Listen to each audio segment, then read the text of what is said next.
নমস্কার বন্ধুরা, রবীন্দ্র ভারতী বিশ্ববিদ্যালয়ের তরফ থেকে ফাইনালি ডিটেল যে নোটিফিকেশান পিজি এমএতে ভর্তির জন্য পাবলিশ করা হয়েছে।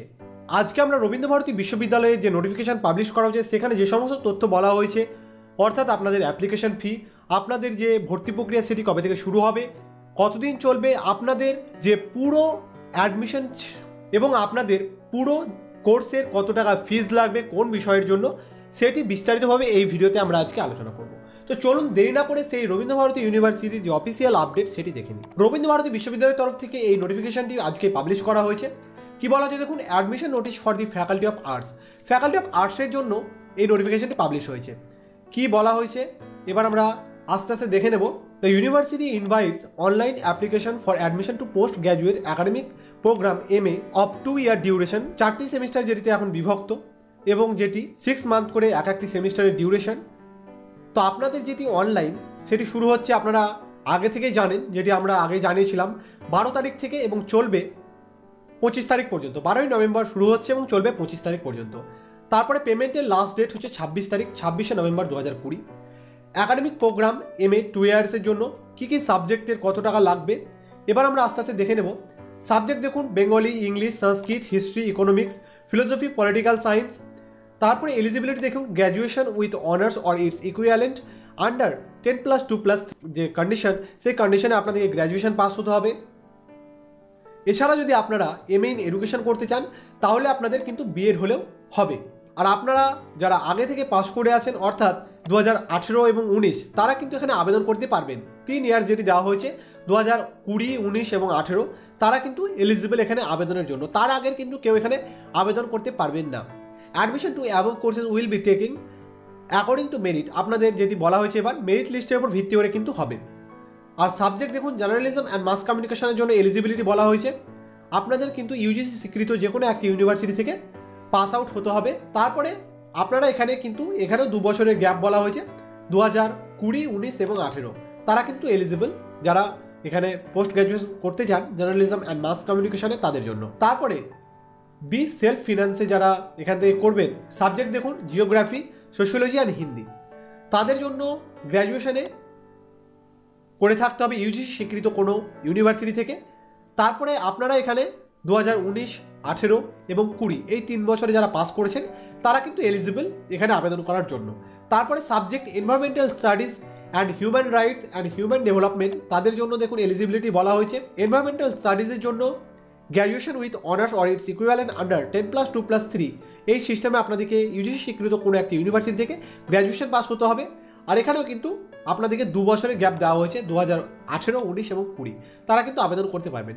আর হিউম্যান রাইটস অ্যান্ড হিউম্যান ডেভেলপমেন্টের জন্য আপনাদেরকে এখানে বলে দেওয়া হয়েছে 50% মার্কস কিন্তু লাগবে যদি আপনি জেনারেল ক্যান্ডিডেট হয়ে থাকেন তাহলে, আর 30% SC ST এবং 36% OBC A OBC B category ক্যান্ডিডেটদের জন্য। তারপরে মাস্টার অফ সোশ্যাল ওয়ার্ক MSWর জন্য কি বলা হয়েছে দেখুন, সেলফ ফিন্যান্সিংয়ে তাদের পড়ার জন্য গ্র্যাজুয়েশন থাকতে হবে কোনো একটি ইউজিসি স্বীকৃত প্রতিষ্ঠান থেকে। তারপরে এখানে যে মেরিট লিস্ট সেটি কিভাবে তৈরি হবে সেটি আমরা দেখে নেব। যে সমস্ত সাবজেক্ট এখানে বলা হয়েছে, Bengali, English, Sanskrit, political science, history, philosophy, economics, education, geography, sociology, Hindi, environmental studies and MSW, তাদের 50% যে মার্কস, যে মেরিট লিস্ট তৈরি হবে তার 50% মার্কস নেওয়া হবে HS অর ইটস ইকুইভ্যালেন্ট এর সমতুল্য কোনো পরীক্ষা যেটি আপনি দিয়ে এসছেন। তারপরে এখানে দেখুন একটি গুরুত্বপূর্ণ কথা, বেস্ট 4 সাবজেক্ট থেকে নেওয়া হবে। এখানে কিন্তু এনভায়রনমেন্টাল এডুকেশনটিকে ধরা হবে না, যেটি ENVS বলা হয়, সেটিকে কিন্তু এখানে ধরা হবে না বেস্ট 4-এর মধ্যে। তারপরে অনার্স হিসাবে যেটি আপনি গ্র্যাজুয়েশনে পড়েছেন সেটি থেকে আপনার 50% নেওয়া হবে। তাহলে টোটাল যে 50 এবং এই যে 50, এই 50 মিলিয়ে আপনাদের মেরিট লিস্ট তৈরি হবে। আর জার্নালিজম অ্যান্ড মাস কমিউনিকেশনের জন্য দেখুন, publication of master list, professional merit list and modes of admission. Subject দেখুন কি বলা হয়েছে, Bengali, English, Sanskrit, political science, history, philosophy, economics, এই সমস্ত সাবজেক্টের জন্য মেরিট লিস্ট পাবলিশ হবে 1 ডিসেম্বর 2020 তারিখে। তারপরে রেকটিফিকেশন যদি আপনার কোনো সংশোধন থাকে তাহলে আপনি করতে পারবেন 2রা ডিসেম্বর থেকে 3রা ডিসেম্বর পর্যন্ত। তারপরে রেকটিফাইড মেরিট লিস্ট যেটি মাস্টার লিস্ট সেটি পাবলিশ হবে 4 তারিখে। কোনো সংশোধন থাকলে সেটি করে আপনার মেরিট লিস্ট পাবলিশ হবে 4 তারিখে। তারপরে ফার্স্ট প্রফেশনাল যে মেরিট লিস্ট সেটি পাবলিশ হয়ে যাবে ইউনিভার্সিটির অফিসিয়াল ওয়েবসাইটে 8ই ডিসেম্বর 2020 তারিখে। তারপরে online professional admission through payment গেটওয়ের মাধ্যমে আপনাদেরকে অ্যাডমিশন নিতে হবে। যারা সিলেক্ট হবেন তাদের জন্য 9ই ডিসেম্বর থেকে 10ই ডিসেম্বর যারা সিলেক্ট হবে তাদের জন্য প্রথমে। তারপরে আপনাদেরকে সেখানে সাকসেসফুলি পেমেন্ট করতে হবে, দেন আপনাদের যে অ্যাডমিশন প্রফেশনালি সেটি হয়ে যাবে। যদি আপনারা কোনো সেখানে ডকুমেন্ট ভুল তথ্য দিয়ে থাকেন তাহলে কিন্তু পরবর্তীতে আপনাদের ভর্তি ক্যান্সেল হতে পারে। এখানে দেখুন ডেট অফ কমার্সমেন্ট, আপনাদের ক্লাস কবে শুরু হবে সেটি পরবর্তীতে নোটিফাই করা হবে আপনাদেরকে। তারপরে অ্যাডমিশন কনফার্মেশনের জন্য দেখুন বলা হয়েছে for confirmation of admission professionally admitted candidate must bring the duly field in download, আপনাদেরকে যেটি ফর্ম ফিল আপ করবে তার অ্যাপ্লিকেশনের কপি এবং আপনাদের মার্কশিট, এসসি, এসটি, ওবিসি যদি আপনাদের থেকে থাকে তার সার্টিফিকেট, সমস্ত কিছু কিন্তু আপনাদেরকে সেখানে নিয়ে যেতে হবে, সেগুলি আপনাদের ভেরিফাই করানো হবে। তারপরে দেখুন রিজার্ভেশন যে কোটা রয়েছে এসসি, এসটি, পিডব্লিউডি তাদের জন্য কিন্তু নির্দিষ্ট পরিমাণ যে রিজার্ভেশন ছাড় সেটি কিন্তু রয়েছে। তারপরে আর কি বলা হয়েছে, এনআরআই যারা কোটা রয়েছেন তাদের জন্য দেখুন এখানে বলা হয়েছে few seats are reserved in each course for foreign or NRI student against higher rate tuition fees, আপনাদেরকে হায়ার রেট টিউশন ফিজ দিয়ে সেখানে এনআরআই কোটাতে ভর্তি হতে পারবেন। আর যদি এই এনআরআই কোটা ফাঁকা থাকে তাহলে যে কোনো স্টুডেন্ট কিন্তু সেই বাড়তি ফিজ দিয়ে তাহলে তারা এখানে অ্যাডমিশন নিতে পারেন। এবার চলে আসি অ্যাপ্লিকেশন প্রসেসিং ফি। অ্যাপ্লিকেশন করার জন্য আপনাদের যে ফি সেটি বলা হয়েছে দেখুন জার্নালিজম অ্যান্ড মাস কমিউনিকেশন ছাড়া আপনাদেরকে 200 টাকা তো লাগছে, প্লাস অ্যাডিশনাল যে ব্যাংক চার্জ সেটি আপনাদেরকে লাগবে এখানে অ্যাপ্লাই করার সময়। তারপরে জার্নালিজম অ্যান্ড মাস কমিউনিকেশনের জন্য দেখুন 250 টাকা প্লাস অ্যাডিশনাল ব্যাংক চার্জ আপনাদেরকে দিতে হবে। এবার চলে আসি আপনাদের যে fees, course fee semester wise যে ফিজ সেটি বলা হয়েছে দেখুন subject Bengali, English, history, political science, Sanskrit, philosophy এদের জন্য দেখুন 1765 টাকা প্লাস অ্যাডিশনাল ব্যাংক চার্জ আপনাদেরকে দিতে হবে। অ্যান্ড ফর ফরেন স্টুডেন্ট, যারা ফরেন স্টুডেন্ট আছেন তাদের জন্য 4415 টাকা প্লাস অ্যাডিশনাল ব্যাংক চার্জ। তারপরে ইকোনমিক্সের জন্য দেখুন 1965 প্লাস অ্যাডিশনাল ব্যাংক চার্জ, আর যারা ফরেন স্টুডেন্ট তাদের জন্য 4415 plus additional bank charge. Subject এডুকেশনের জন্য 3015 টাকা প্লাস অ্যাডিশনাল ব্যাংক চার্জ, আর ফরেনদের জন্য 4315 টাকা। এরপরে সাবজেক্ট জার্নালিজম অ্যান্ড মাস কমিউনিকেশনের জন্য 6415 প্লাস অ্যাডিশনাল ব্যাংক চার্জ এবং ফরেন স্টুডেন্টদের জন্য 7315 টাকা plus additional bank charge. Subject geography, environmental studies তাদের জন্য 6815 টাকা প্লাস অ্যাডিশনাল ব্যাংক চার্জ, আর ফরেন স্টুডেন্টদের জন্য 7315 টাকা প্লাস অ্যাডিশনাল ব্যাংক চার্জ।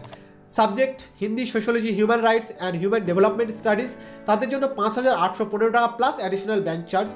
তারপরে subject master of social work তাদের জন্য 10,568 টাকা প্লাস অ্যাডিশনাল ব্যাংক চার্জ, এবং ফরেন স্টুডেন্টদের জন্য চার্জ হচ্ছে 11,888 প্লাস অ্যাডিশনাল ব্যাংক চার্জ। এবার দেখে নেব কিভাবে আপনাদেরকে অ্যাপ্লাই করতে হবে সেখানে ভর্তির জন্য। এখানে আবেদনের জন্য আপনাকে আপনার একটি ফোন নাম্বার এবং আপনাদের একটি মেল আইডি লাগবে, এবং তারপরে কিভাবে আবেদন করতে হবে তার যে স্টেপ সেগুলি এখানে দেওয়া হয়েছে। তো আপনারা যদি চান সেগুলি আমরা প্র্যাকটিক্যালি পরবর্তীতে করে দেখাবো। তো এখানে দেখুন কি কি স্টেপ বলা হয়েছে।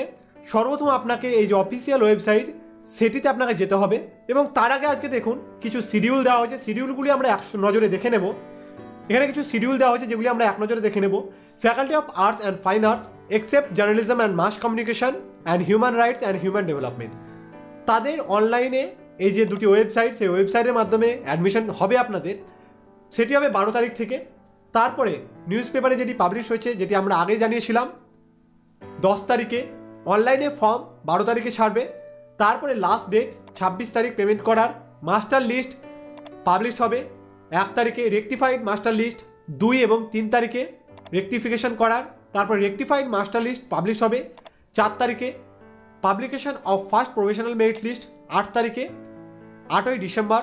তারপরে এভাবে আপনাদের অ্যাডমিশনটি হবে, পুরো ডিটেলস এখানে শিডিউল দেওয়া হয়েছে। তো এবার দেখুন ইউজার ম্যানুয়াল, আপনাদেরকে সর্বপ্রথম এই অফিসিয়াল ওয়েবসাইটে যেতে হবে admission.rbu.net.in, এবং তারপরে এই রকম আপনার সামনে পেজটি ওপেন হবে, এবং তারপরে নিচের দিকে আপনারা রেজিস্টার নাও এর উপরে ক্লিক করতে হবে আপনাকে অ্যাপ্লাই করার জন্য। রেজিস্টার নাও এর উপরে ক্লিক করে আপনাকে সর্বপ্রথম আপনার নাম, ভ্যালিড মেল আইডি এবং আপনার কন্ট্যাক্ট নাম্বার দিয়ে এখানে ক্যাপচাটি আপনাকে অ্যাজ ইট ইজ এন্টার করে দিতে হবে, এবং তারপরে আপনার সামনে সাবমিট করতে হবে। সাবমিট করার পরে আপনার সামনে পেজটি এরকম আসবে যে আপনি কিসের জন্য আবেদন করতে চান, সেটিকে আপনাকে এখান থেকে সিলেক্ট করতে হবে। তারপরে আপনি এখানে সাবজেক্ট নেম দেবেন, ডিপার্টমেন্ট চুজ করবেন, এখানে অটোমেটিক ডিপার্টমেন্ট চুজ হয়ে যাবে যখন আপনি সাবজেক্ট চুজ করবেন। তারপরে আপনি যদি অ্যাড সাবজেক্ট করতে চান তাহলে অ্যাড সাবজেক্ট করবেন। তারপরে দেখুন এখানে সাবজেক্ট আপনি এখান থেকে যদি চান তো ডিলেটও করতে পারেন, যদি কোনো সাবজেক্ট আপনি ভুলবশত অ্যাড করেন তাহলে আপনি ডিলেট করতে পারেন। এবং তারপরে ক্লিক হেয়ার ফর অ্যাপ্লিকেশান এর উপরে ক্লিক করে আপনার সম্পূর্ণ ডিটেলস এখানে দিয়ে দিতে হবে, সম্পূর্ণ কিছু আপলোড করতে হবে। দেখুন যা যা মার্কশিট বলা হয়েছে বা আপনাদের যে সমস্ত ডকুমেন্ট বলা হয়েছে সেগুলি কিন্তু আপনাদেরকে এখানে চুজ ফাইলের উপর ক্লিক করে আপলোডের উপর ক্লিক করে আপনাদেরকে সেখানে আপলোড করতে হবে, এবং যার ফাইলের সাইজ হতে হবে 2 MBর মধ্যে। তারপরে এখানে আপনাদের পুরো মার্কস এখানে কিন্তু দিতে হবে, সম্পূর্ণ মার্কসের যে ঘরগুলি সেদিকে আপনাদেরকে ফিল করতে হবে। তো পরবর্তীতে আমরা এগুলি আলোচনা করব কিভাবে আপনাদেরকে ফিল করতে হবে, কোন মার্কসের জায়গায় কী মার্ক দিতে হবে সেগুলি। তো বন্ধুরা আপনারা এইভাবেই রবীন্দ্রভারতী বিশ্ববিদ্যালয়ে খুব সহজে আবেদন করতে পারবেন। আর এই যে নোটিফিকেশন সেগুলি আপনারা রবীন্দ্রভারতী বিশ্ববিদ্যালয়ের অফিসিয়াল ওয়েবসাইটে এসে অ্যাডমিশন সেকশনে গিয়ে আপনারা দেখে নিতে পারেন। তো বন্ধুরা এই ছিল আজকের তথ্য। ভিডিওটি ভালো লাগলে লাইক করে দিন, কোনো প্রশ্ন বা সাজেশন থাকলে নিচে কমেন্টে জানান, আর চ্যানেলে নতুন হয়ে থাকলে সাবস্ক্রাইব করে বেল নোটিফিকেশনটি অল করে দিন।